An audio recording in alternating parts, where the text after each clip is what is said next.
Let's get into global markets and what the key factors are that are likely to shape the year ahead. ATFX Global Chairman Joe Lee joins me up on the desk for more. Joe, great to have you with us. I mean, what an interesting 12 months we've had so far. So many inflationary pressures, macro, economic, geopolitical concerns as well. What do you think is going to drive the next 12 months? First of all, thank you for having me here. It's very true that in the last few months, or even in the future few months or years, it will be a very volatile market.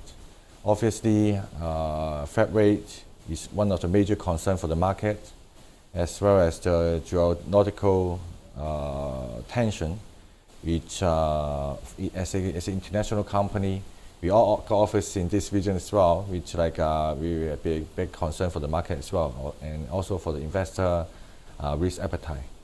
So with those concerns, how is ATFX trying to position to try and increase and I guess hedge against some of these concerns? Well, as a financial company, it's always the risk management is always the key factor for us.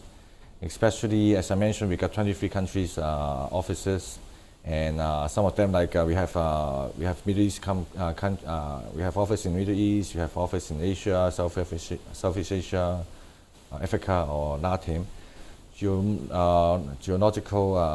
Geographic tension is we closely monitor, as well as how to enhance our risk management, as well as our clients' risk management too, because a lot of our clients are the bank, funds, brokers, etc.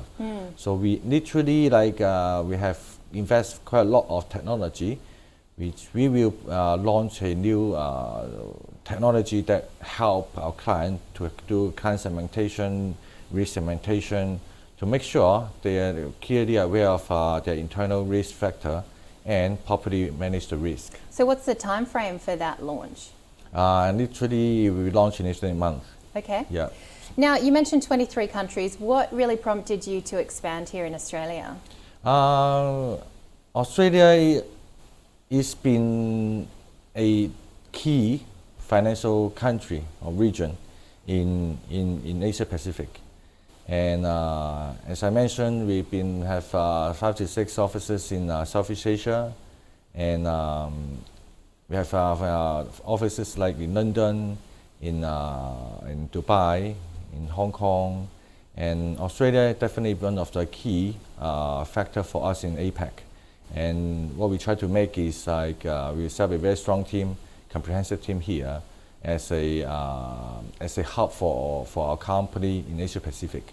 So we have got a great expectation on the region as well. With every country, though, as a global business comes different challenges, different regulatory processes. How is ATFX navigating the regulatory processes in Australia?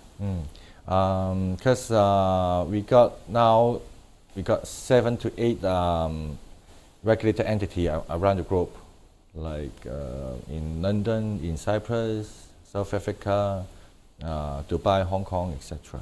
Of course, Australia locally. Regulatory, of course, is always be one of our concern or focus, but as we quite experienced in dealing with the regulation, and the Australia regulation is very mature, and then there's the market. It's not a big challenge for us, and instead, we are very closely communicating with the regulator, and then to provide our opinion, to give our feedback. So we work very closely, and we are quite happy with what we are here now. What sort of trends and changes are you seeing in the CFD market? Obviously, it's an evolving market, which globally, a lot of clients are getting more and more familiar how it's trade, how it's going to work, and also the advantage compared for CFD products compared to stock or traditional exchange products. So I'm so happy to hear that and to see that the maturity of the client are getting better and better. They're more familiar with how this product can benefit them. For us, ATFX has been working very hard to provide comprehensive education material, no matter online, offline, or different kind of trading signal, globally, copy trading, etc., etc. So it will hopefully help our clients to have more options, to be more familiar with their own trading strategy and make a better investment. Now, you mentioned technology. Just tell us how you're adapting to changes in technology, what sort of implementation and spend you're putting into this, particularly as we see the likes of AI really help as well. Right. As a fintech company, like all our trade are through internet. And technology is one of the key for us to differentiate throughout the market. And we've been putting a lot of resources through from the beginning until now.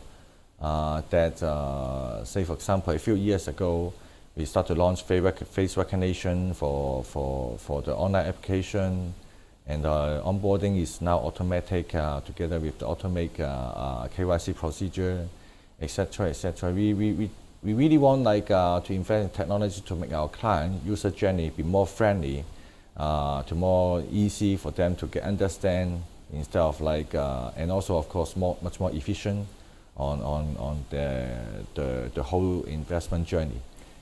So there's efficiency within technology, but there's also the concern about hacks, security. How are you sort of managing that?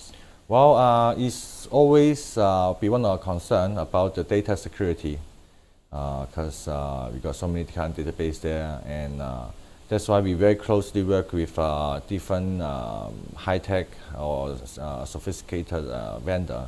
We have literally quarterly meeting with them to update what we are happening now in the market, what kind of threat we may expect, and then how to prevent it. So data security is always one of our top priority on the technology. It's hard to believe that in 6 months it will be 5 years since the COVID-19 pandemic. How have you seen the growth of the world try to get back to those pre-COVID levels? Well, I believe it is very obvious that a lot of the company, including us, are very eager to expand our business after the pause in pandemic. For example, we set up almost 3 to 4 offices globally after pandemic. We've additional of 2 regulated entity in South Africa and Australia as well. These two are through acquisition, and I can feel like in business environment, people are more eager to meet each other, to get back the relationship face to face, and to get back to grab the business opportunity throughout different countries, which I think is very, very good. And like me, I've been traveling so much this couple years after pandemic, and I'm so glad to see the business environment and as well as the market are getting more eager for opportunities.